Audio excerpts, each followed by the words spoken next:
O que você sofreu? Você Não, eu não sofreu nada que não sofreu nada que tá falando pra mim desse jeito aí de medida de emergência. Cara, bola. Deixa eu falar. Pode falar, general. Pode falar. Toca na boca.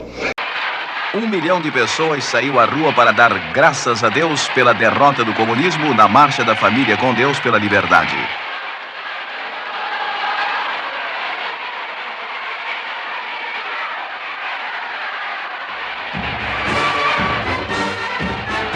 Governadores estaduais e militares revolucionários indicaram então General Castelo Branco para a presidência da República. Com absoluta convicção, eu digo, este país vai dar certo. Não por minha causa, mas por causa de todos nós. Não só por causa dos nossos sonhos, pela nossa imensa vontade de ver o Brasil dar certo. A ditadura militar no Brasil foi um regime autoritário que teve início com um golpe militar em 31 de março de 1964, com o depoimento do então presidente João Goulart. O golpe visava o impedimento de uma suposta ditadura comunista no Brasil. Setores da sociedade, como a classe média e a Igreja Católica, temiam o avanço do movimento comunista no país, assim como os latifundiários ficavam cada vez mais preocupados com a reforma agrária proposta por João Goulart e a tensão que ela poderia gerar no campo. Empresas multinacionais se sentiam prejudicadas com os limites impostos à remessa de lucros para o exterior. Nesse cenário de intensa agitação e radicalização política, o golpe contra João Goulart veio dos segmentos mais conservadores do país. A intervenção dos militares contou com o apoio civil, inclusive no Congresso Nacional, que oficializou um golpe contra um presidente constitucionalmente eleito. Defendida pelos militares como uma ação revolucionária, a ditadura que vigorou no Brasil pode ser caracterizada como uma ditadura civil-militar, em decorrência da efetiva participação de setores importantes do empresariado brasileiro, principalmente os ligados aos grandes bancos e federações industriais do Brasil. Muitos civis que apoiaram a intervenção militar pensaram que o golpe se resumiria com o afastamento de João Goulart, sendo restabelecida a ordem e a passagem do poder novamente aos civis depois do afastamento do presidente. No entanto, isso só ocorreu 21 anos depois. Senhor Presidente, seja este primeiro momento um momento de fé e confiança. Fé no que havemos de construir juntos para o bem-estar dos nossos povos e confiança comum na causa da justiça, do progresso e da paz. É esta a mensagem que trago do povo brasileiro e de que peço seja Vossa Excelência o alto intérprete junto ao povo americano. Economicamente, o Brasil passou por um intenso crescimento econômico, industrial e agrícola, principalmente em decorrência da grande soma de investimentos realizados pelo Estado e empresas estrangeiras. Com um forte esquema repressivo montado, Médici governou procurando passar a imagem de que o país encontraria o caminho do desenvolvimento econômico. Somada à conquista da Copa de 70, isso acabou criando um clima de euforia no país. A perda das liberdades políticas era compensada pela modernização crescente. O petróleo, o trigo e os fertilizantes que o Brasil importava em grandes quantidades estavam baratos, sendo todos incorporados à pauta das exportações, como a soja, minérios e frutas. O setor que mais viu o crescimento foi o de bens duráveis, eletrodomésticos, carros, caminhões e ônibus. A indústria da construção também viu o crescimento com mais de 1 milhão de novas moradias, todas financiadas pelo Banco Nacional de Habitação. Foram construídas em 10 anos do governo militar. Porém, esse crescimento não resultou em uma distribuição de renda. Pelo contrário, durante a ditadura militar, a concentração de renda nas mãos dos mais ricos cresceu no país. Por conta desse crescimento econômico, no final dos anos 60 e início dos anos 70, temos o então chamado milagre econômico brasileiro. O milagre econômico ou milagre econômico brasileiro corresponde ao crescimento econômico ocorrido no Brasil durante o mandato do presidente Emílio Médici, entre os anos de 1968 a 1973. No governo, o presidente Médici implementou uma medida de crescimento econômico idealizada pelo então ministro da Fazenda, Antônio Delfim, que atuava desde o governo Costa e Silva. Tal medida tinha como principal objetivo o crescimento rápido do país. O milagre econômico teve seu início com a criação do Programa de Ação Econômica do governo durante a gestão do presidente Castelo Branco. Esse programa previa o incentivo às exportações, a abertura ao capital exterior, bem como a reforma nas áreas fiscais, tributárias e financeiras. Visando centralizar as decisões econômicas, foi criado o Banco Central. Da mesma forma, a fim de favorecer o crédito e resolver o déficit habitacional, o governo instituiu o SFH, Sistema Financeiro Habitacional, formado pelo BNH, Banco Nacional de Habitação, e pela CEF, Caixa Econômica Federal. A principal fonte de recursos para o sistema habitacional viria do FGTS, Fundo de Garantia do Tempo de Serviço, criado em 1966. Este imposto era descontado do trabalhador e usado para estimular a construção civil. Ocorreu também o favorecimento pela criação de bancos para estimular o mercado de capitais e a abertura de crédito para o consumidor, melhorando, entre outros, o desempenho da indústria de automóvel. Na época, Delfim Neto justificou essa medida como fundamental para impulsionar o crescimento do país. Ele utilizava a metáfora que o bolo precisava crescer para depois ser repartido. Chamado milagre econômico, o crescimento acelerado da economia, né, dos anos 68 até 73. E, de fato, foi um crescimento assim, muito acima da média do crescimento brasileiro, e depois nunca mais, né, se teve um tipo de crescimento como esse, que ficou em média de 68 a 73 em torno de 11% ao ano. Em 71 a 72 foi 14%. Coisa assim que para o Brasil foi algo inédito e que continua inédito até hoje. Foi só aquele período, né? Sim, então, isso é chamado de milagre.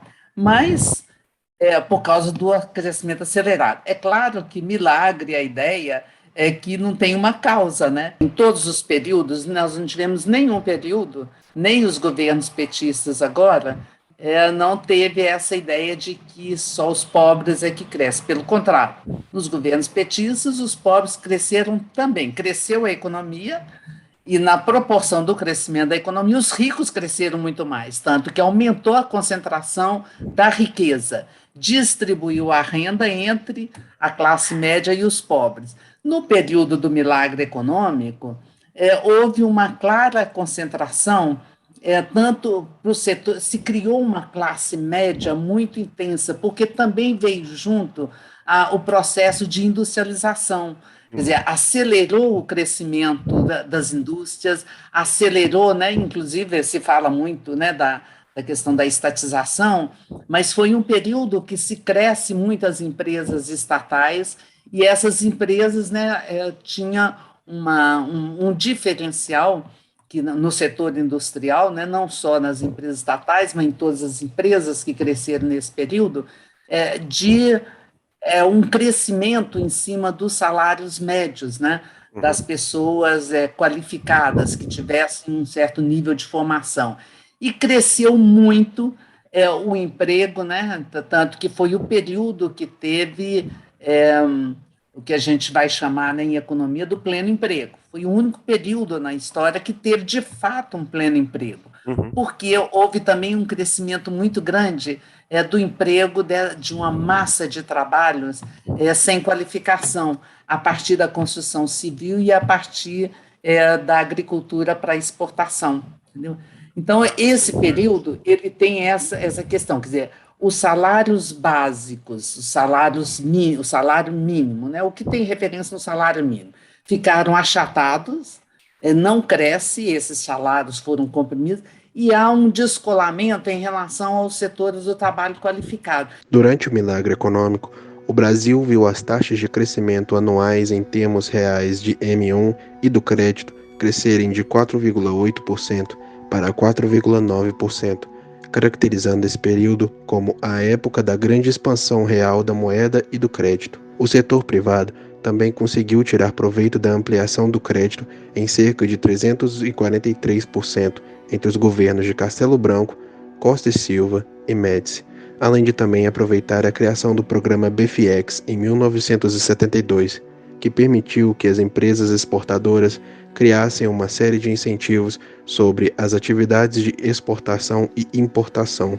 Em conjunto, essas medidas impulsionaram um processo de crescimento econômico notável para o Brasil. O milagre econômico já está mais dentro do quadro da discussão do final do governo do Costa e Silva e início, né, e aí desenvolvendo-se de forma mais significativa, né, com as transformações do próprio governo Médici e outras transformações interessantes que vieram a acontecer junto com o próprio governo Geisel, pegando 74 para frente, em função, né, daí sim, de uma atualização significativa na estrutura produtiva nacional, com energia elétrica, Itaipu nesse contexto, o aumento do crédito internacional, essas questões todas. O que eu acho que vale a pena a gente pensar quando fala da pessoa comum, né, vamos pensar, do cidadão brasileiro comum? Esse é um período que a gente consegue observar um paradoxo, né, no contexto estratégico da economia nacional.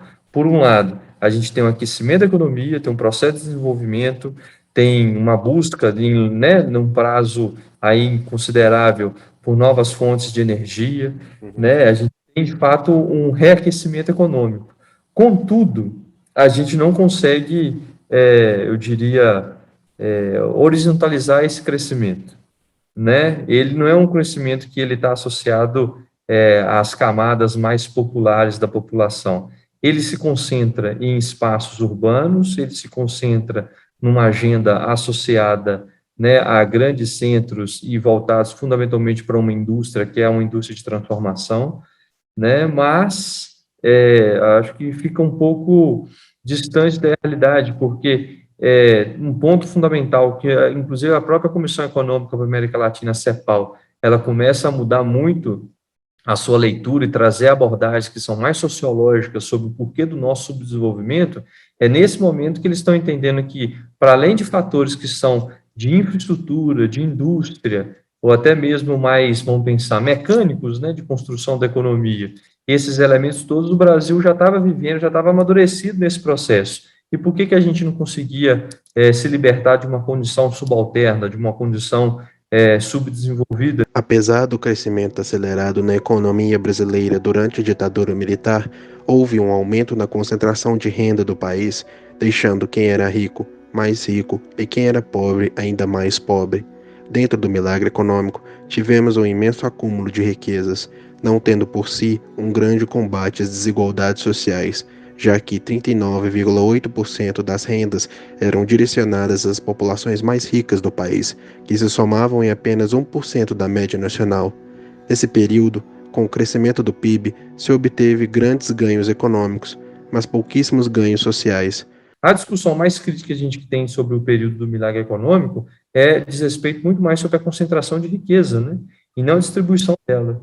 É uma fase importantíssima do capitalismo brasileiro, a gente não pode negar isso em hipótese alguma, ele é importantíssimo de fato, porque eu diria que, por mais que fosse um governo militar, aquela ideia e o padrão de um Estado varguista, um Estado desenvolvimentista, ele só é abandonado na década de 80, né?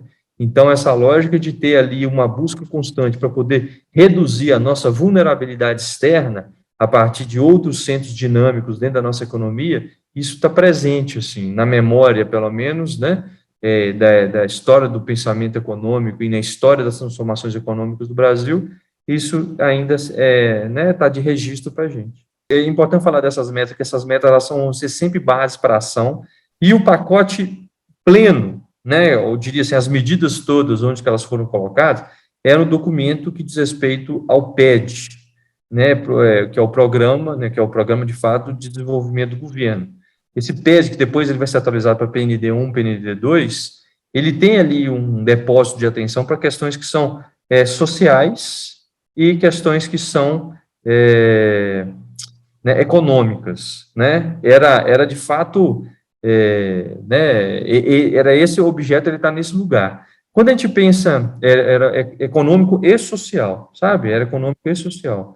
Quando a gente pensa assim, em termos de instrumento, para poder falar assim, quais são as ações que estão sendo feitas diretamente, olha, eu vou me recordar de pontos, né, que são interessantes, que diz respeito primeiro à política monetária. Né? A política monetária, eu diria que ela sempre vai ser um grande objeto, assim, nesse momento da história, né, porque em 1990 isso mudou, mas de ter a política monetária enquanto um objeto, enquanto uma ferramenta de trabalho para poder induzir os investimentos nacionais, né, para poder induzir a orientação da liquidez, para que essa liquidez ela possa ser depositada nos setores econômicos de interesse do governo, então o Banco Central atuando muito de acordo com a prerrogativa do governo. A outra coisa também que eu acho que contribui muito para esse processo é a flexibilização do crédito, como eu já falei antes, né? Essa é outra ferramenta fundamental, né? Eu diria que nesse momento não tem como a gente pensar na formação do capital voltado para a indústria sem nenhum tipo de aporte, de orientação que pode ser colocado. E aí tem as criações das próprias comissões, tem a comissão voltada para a indústria, a comissão de conselho de desenvolvimento da indústria, alguma coisa do gênero, que também desempenhou um papel importante nesse período, né? Mas, para mim, a peça fundamental que é o financiamento do produto industrial, né, para poder chegar no processo de desenvolvimento da indústria.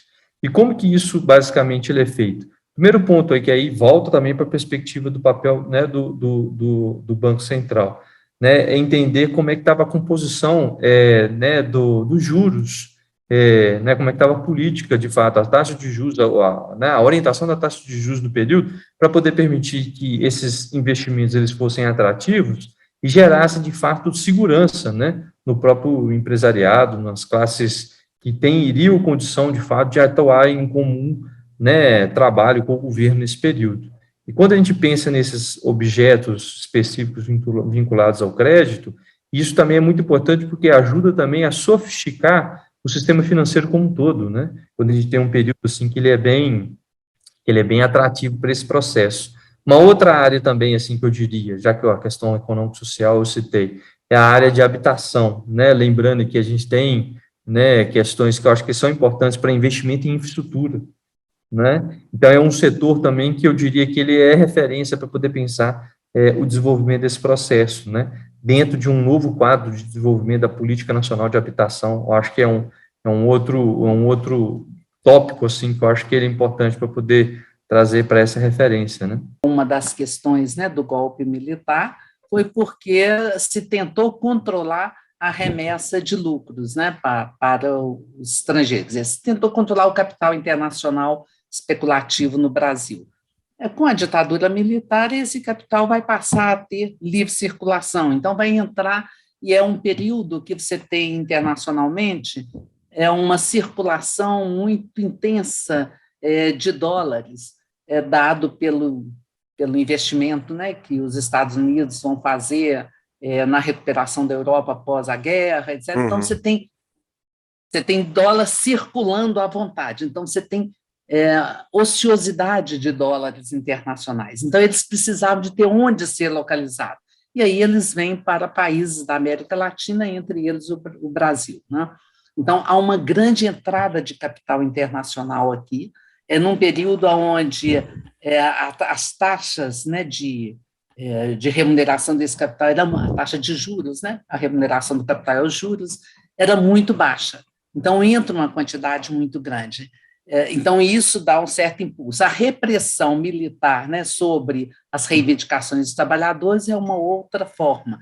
E o investimento em mega-obras, como a ponte Rio-Niterói, como a Transamazônica, como Itaipu, enfim, mega-obras, também vai ser um outro componente.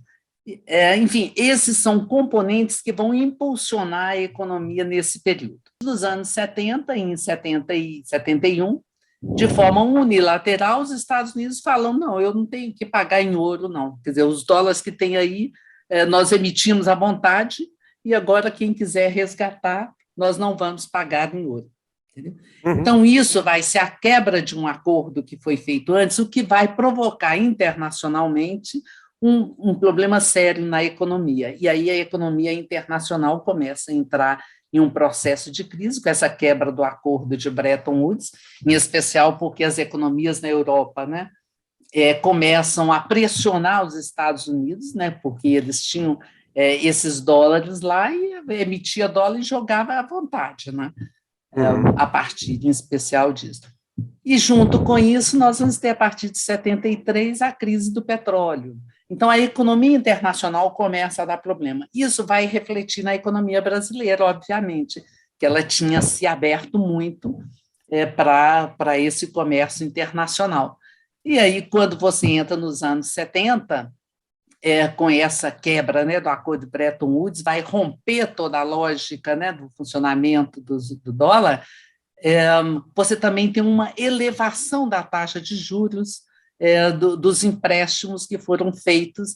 A taxa de juros quase zero, teve instante até taxa de juros negativa nos anos 70. Então, de uma hora para outra, você passa de taxa de juros que nos anos 70 extremamente baixa, ela começa a subir e ela praticamente não, ela mais do que dobra nos anos 70. De 73 aos anos 80, a taxa de juros dobra. Então, imagina, você pagava em cada 100 dólares emprestados, você pagava 10, você vai ter que pagar 20, o que vai explodir a dívida de todos os países subdesenvolvidos, onde os Estados Unidos tinham enchido de dólares, né? Então, enfim, todo esse conjunto que fez crescer aquele período, ele começa a explodir nos anos 70. E a gente entra, então, nos anos 80 com uma intensa crise, porque aí a inflação explode, né? Inflação que tinha sido contida, né, no período mais intenso da ditadura, né, e do milagre, vai crescendo também a inflação, a repressão já não consegue mais controlar, né, os trabalhadores, há uma elevação da taxa de juros, há uma saída de dólar muito intenso, que vai também provocando crise.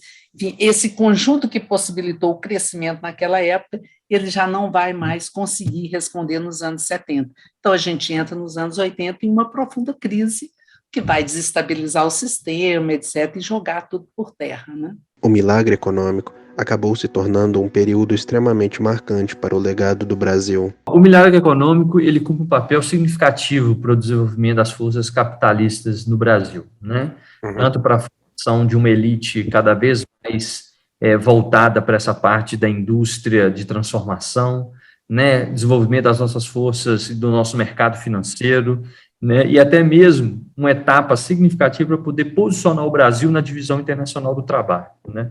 A gente não pode negar isso em hipótese alguma. Contudo, o nosso desenvolvimento, o nosso crescimento econômico não acontece no vazio. Ele acontece num tecido social que ele já está viciado na sua própria história, né? Então, acaba que, por mais que você tente, às vezes, trazer um projeto de crescimento e desenvolvimento sofisticado, a nossa história acaba que tudo aquilo que a gente não faz com liberdade, né, de transformação. A gente faz debaixo da testemunha do passado, né? O passado, ele está aí nos constrangendo a reproduzir continuamente, né, uma relação entre estrutura hegemônica e subalternos, pessoas que são incluídas, que são excluídas, diversos e variados tipos de violências, nas perspectivas que são raciais, nas perspectivas que elas estão da própria relação de classe. Então, esses elementos todos fazem parte. Por isso que eu falo que o nosso desenvolvimento ele é um elemento contraditório, ele é um elemento paradoxal, porque ao mesmo tempo que a gente entende que algo relacionado a crescer ele é positivo, às custas de crescer num ambiente que ele é desigual, ele pode correr o risco de aprofundar a desigualdade. E foi isso que aconteceu lá atrás. Eu acho que a história é algo fundamental. E entender a economia também é fundamental para que a gente possa entender a história, né? Porque a economia é que, de alguma forma, ela vai mover e mobilizar os recursos necessários, né, para que você possa desenvolver os outros setores, desenvolver a cultura, a saúde, a educação, enfim. Você tem que ter um processo econômico que garanta isso. Então, acho que aquele período ele foi extremamente violento, tanto nesse processo, né, de expansão, de ocupação de novas áreas, foi de uma forma muito violenta, quanto a violência sobre os trabalhadores, né, e trabalhadoras, né, daquele período. Mas também foi um momento, nesse sentido, muito rico, né, porque foi um momento de crescimento da organização e da mobilização, né, dos trabalhadores. Se não tivesse esse processo, você seguramente a ditadura militar nadaria de braçadas e aí sim destruindo todo o processo, né, de construção da nossa sociedade. Assim, com o fim do milagre econômico, o Brasil entrou em queda com a crise econômica do aumento dos preços do petróleo. Seu PIB, que estava em alta, passou a cair e toda a má distribuição de renda passou a ser ainda mais vista e refletida pela população, que pagou caro por isso. A década de 80 ficou conhecida como a década perdida por conta do aumento de preço nas taxas internacionais de juros e também pela dívida do Brasil com os Estados Unidos, que cresceu substancialmente o déficit público. Ambas as dívidas externas e internas seguiram com uma trajetória de aumento contínuo devido à política fiscal expansionista do governo daquela época. Além disso, houve desvalorização do salário mínimo, refletindo ainda mais a crise na população brasileira, deixando então o Brasil em ruínas para os futuros governantes. Mas existiam esperanças de que algum dia o país conseguisse se levantar novamente. Sem arrogância, mas com absoluta convicção, eu digo, este país vai dar certo. Não por minha causa, mas por causa de todos nós. Não só por causa dos nossos sonhos, pela nossa imensa vontade de ver o Brasil dar certo, mas porque o momento amadureceu e o Brasil tem tudo para dar certo.